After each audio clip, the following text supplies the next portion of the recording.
It was on the planet Convo where my old enemy Torchy was finally put on trial. They say he sang an annoying song as his list of evil crimes was read and sentence passed.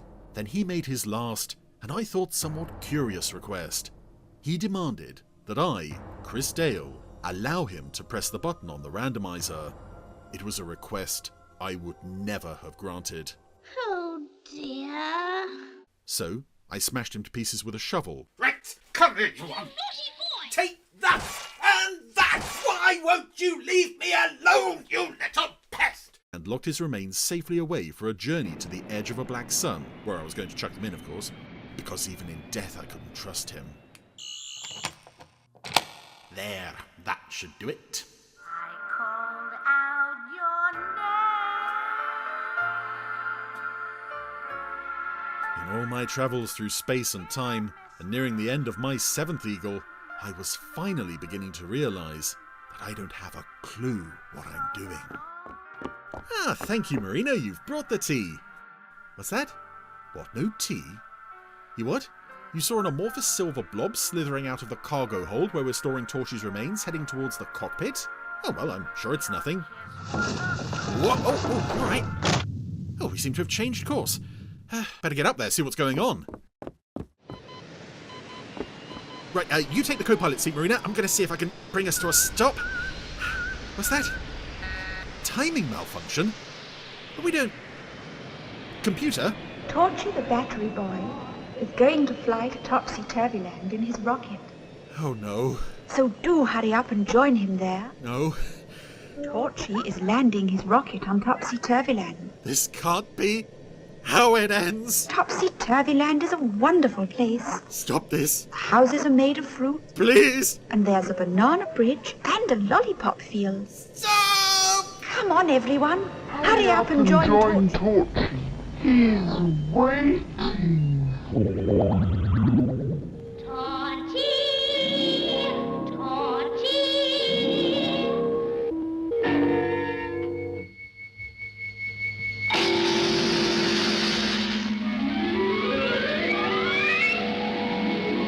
Torchy, Torchy the battery boy, I'm a walkie-talkie toy. Right, I'm sorry, but I truly believe that someone is starting to play a most sick practical joke on me at this point. This is episode 2 of Torchy. Have we really not done this one yet? Really? It feels like I've been stuck in the introductory arc of Torchy for like half my life at this point, which I suppose I probably have. Yes, there's the title, Topsy Turvyland. This is a series that has more chapters than the Lord of the Rings, for goodness sake. Anywho, yes, we're back at the beginnings of Torchy. Here is Mr. Bumbledrop's garden. It's a place of evil and sin. Ain't it? And one day he made some kites Ah, yes, this is the recap of the events of episode 1. and sent them up into Previously on Torchy. the came and blew away the kites, the toys, and Mr. Bumbledrop's little dog. And all his hopes and dreams. Oh. Okay, they're showing a bit of the recap there of Mr. Bumbledrop speaking, but because we can't hear his voice, he's just sort of mouthing to himself. Oh dear. Oh no, there's Torchy.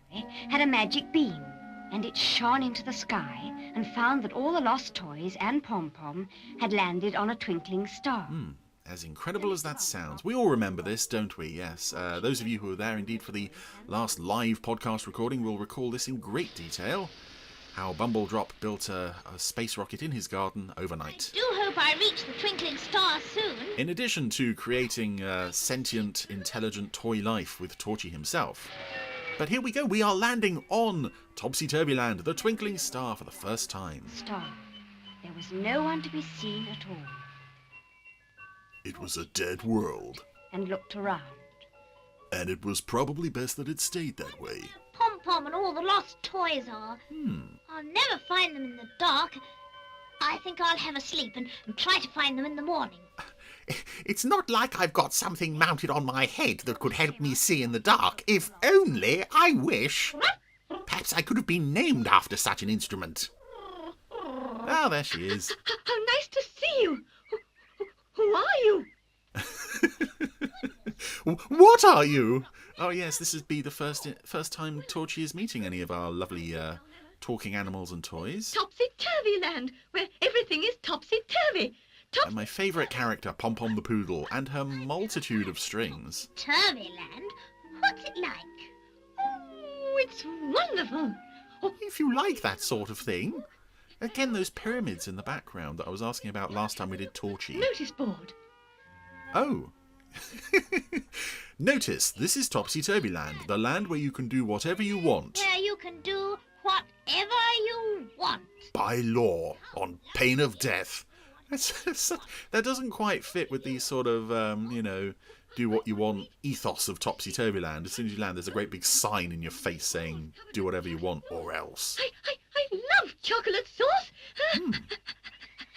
When we get back to Earth, I'll ask Mr. Bumbledrop to make you some as a special treat. Chocolate is poisonous for dogs, but don't worry about that. It isn't good for dogs. That's why I'm going to stay up here. Oh, right, okay. She realises that, does she? That's clever. Mean you never want to come back? You don't want to live on Earth with me and the weird old man? You see, a naughty girl called Bossy Boots won't let the children play in Mr. Bumbledrop's garden until he gives them back their lost toys. My God, she really has that much power? Her word is law? I'm not going back. Oh, she's sitting sitting on her back legs and she's got her front legs up. That's quite sweet. Please tell me where they are. I'd love to meet them. Won't. You'll never find them now. Oh, yes, I will.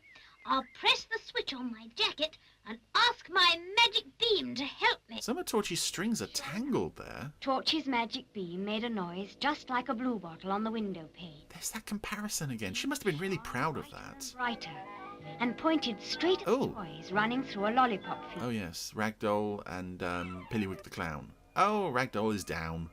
And we got a nice close-up of her bottom. Wait for me. No, run! Save yourself! Oh, yes. Flopsy the Ragdoll, yes. Hello, Flopsy. I'm so glad I found you. Go away. Yes, well done, Flopsy. That is the standard response to any encounter with Torchy. First, you just say, go away. But when I talk, I sometimes forget my words. So I say pickle-pockle ones instead. It's supposed to be endearing, but really it's just irritating. But why do you keep forgetting what you're going to say? Because my head is nearly empty. Oh. Yes, I belong to Bossy Boots, and she never looked after me properly. Oh. Most of my stuffing has fallen out, and that's why I always fall down. You poor- Like so. If you had a needle and cotton, I could sew you up. If I had a needle, I could gouge your eyes out. I mean, sew you up, yes. Maybe he can help us. Oh. Torchy. Oh, right, yeah, there he is. Okay. Needle and cotton to sew up my biggle-boggle. Hello, by the way. A needle and cotton won't be enough. You'll need some. Not with your biggle-boggle. That's going to be very hard to find. Have you any, Pillywig? I'm a clown toy that's just come to life, by the way. I'm not really concerned with needles and cotton just yet. What even is that? Have to flop down again. Okay. I do hope Because it was so good the first time. something soft and woolly to stuff inside me. Oh. If you want something soft and woolly, I know who might be able to help you. Oh, yes, this will set up Pom-Pom? the ongoing conflict between Pom Pom and Flopsy. People keep expecting Pom Pom to have chunks ripped out of her and stuffed inside Flopsy. Like to cut off some of your curls. And Pom Pom doesn't have much to start with. No. Ruff. Leave my curls alone. Yeah. Naughty dog she is. Never mind. I'll try and manage. Oh. You're a very brave Piggle-Poggle. When we lived on Earth, we couldn't walk or talk. And the children who owned us never let us have a ride on the seesaw or the swings. No, but up here we can play in our own garden and have as much fun as we like. Why? We've even got our own topsy-turvy song. Oh, no, don't sing it. Don't sing it. That's fine. In top Oh, God. of the land. I surrender, especially with this shot of Flopsy. She's on a swing and she's swinging to and fro, but you can see straight up her skirt. One says that you Oh, God. Yes, cut away, please. Cut away. Where I sing chocolate snow. Where you sing Chocolate Snow. Oh, okay. Go to school and no one ever says no. Oh no, oh no, no one ever says no. Oh, I think plenty of people will say no, as in, God no, please make it stop. No, no, no. Everything's front to back. So, There's no such thing as punishments. And You can commit all kinds of sin. in topsy-turvy land, mm-hmm. you can do whatever you please. Okay, Pillywig is, pushing, Can drink them for hours. he's pushing down on a plant and it's spurting out water. Topsy-turvy land. The wonders of Topsy-Turvy Land, the sheer possibilities and imagination. Like hanging around in trees, which is what they're doing now. All you do is have fun, and all you do is have fun. Well, that's the idea. We're not very good at it. Topsy-turvy. Again, I kind of like how they tried to be a bit creative with some of what's going on during the songs. I mean, it's hard to describe there, but they had a shot there of Pillywig standing on his head with the camera upside down, and then he eventually fell. Then they turned the camera over and he fell back into shot. That's quite clever. Song I've ever heard. Ish. Now, I feel so tired that I think I'd like to go to sleep. For the second time this episode, I'm not really very good at my job. Until you've put my curlers in? Ooh. Oh, goodness. I'd forgotten all about them. Fetch It's such a pivotal part of the story. There's so much going on this week. Flopsy should put your curlers in. Why not? You wouldn't let her use some of your curls for stuffing. It would serve you right to have straight Yes, don't have your hair curled because you didn't give up parts of your body. How dare you? Please put in my curlers, Flopsy. Please, please. Poor Pom-Pom. No, I won't. I'm going to listen to Torchy. If you won't help me, then I won't help you. Now, Remember, this is a land where anybody can do what they want, but you can't do what you want. Sad Pom-Pom, come on! Laugh at me! Aren't I funny? I'm desperate for attention, Pom-Pom. Please laugh at me. Bit funny. Well, you are!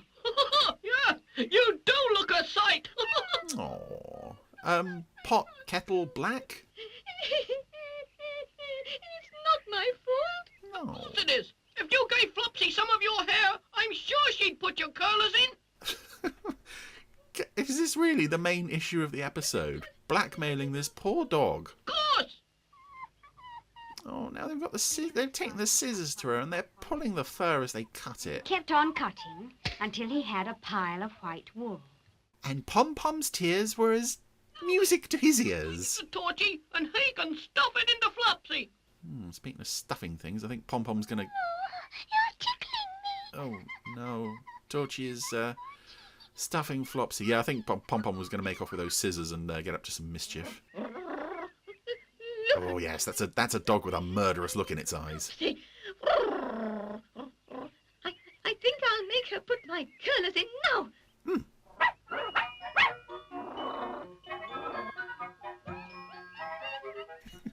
Yes, Flopsy is completely vacant-faced at the growling dog heading towards her. Flopsy seems. Come on, Ragdoll. You can stand up now. I do feel fine. My head is nearly as empty as it was. Oh, she fell over You again. flopped down again. Well, I suppose it's because I haven't got quite enough stuffing inside me. Right, I'll hold Pom-Pom down. How many of her limbs do you want? All the time. I only fall down some of the time. okay, good. Yes. All right, Pom-Pom. You can see why they had to have this episode really establishing this world of Topsy-Turvy Land and all its... Oh, Pom-Pom's got all her colours in. And in the morning, when I brush and comb you, you'll be a pickle-poggle poodle again. Whether you like it or not. Pom-Pom, I've never seen a poodle with curlers before. Wait till you see me in the morning.